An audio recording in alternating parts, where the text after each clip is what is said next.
Ilang oras matapos magsialisa ng mga debotong nakiisa sa prosesyon ng itim na Nazareno, balik normal na ang sitwasyon sa paligid ng simbahan ng Quiapo. May ulat on the spot si Mark Salazar. Mark? Nasa pinakamalinis na namang estado itong Plaza Miranda at yung paligid ng Quiapo Church dahil kaninang umaga, maaga-maaga pa lamang ay binombahan na ng tubig ng fire truck itong paligid ng simbahan at ang Plaza Miranda para malinis yung mga natirang dumi ng mga deboto. Sama-sama na yan, basura at putik at alikabok na naiwan dito ng kapistahan ng itim na Nazareno.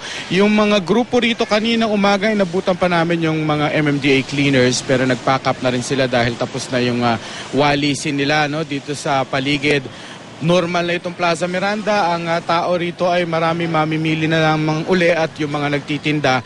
At yung simbahan naman ng Quiapo, simula kanina umaga ay hindi na uubusan ng tao. Bagamat hindi naman ito nagsispill over o umaawas palabas ng Plaza Miranda, ay hindi naman na nababakante yung loob ng simbahan, may misa o wala. Ito yung mga deboto na humahabol pa ngayong araw at nagdesisyon na hindi makipagsiksikan sa kapistahan kahapon.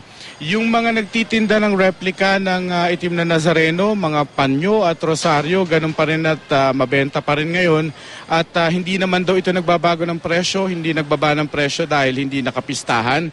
Yan daw ay kasunduan nila na sariling panata ng mga nagtitinda na hindi rin sila magtataas ng presyo porket araw ng itim ng Nazareno. Kaya ganun pa rin ang kanilang presyuhan kahit tapos na yung kapistahan.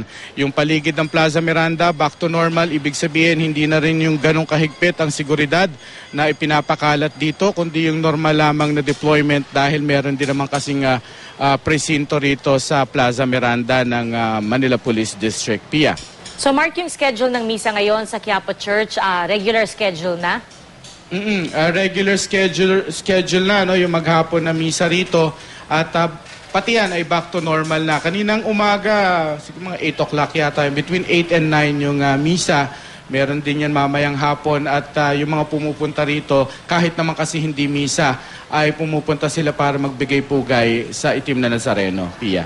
Maraming salamat, Mark Salazar.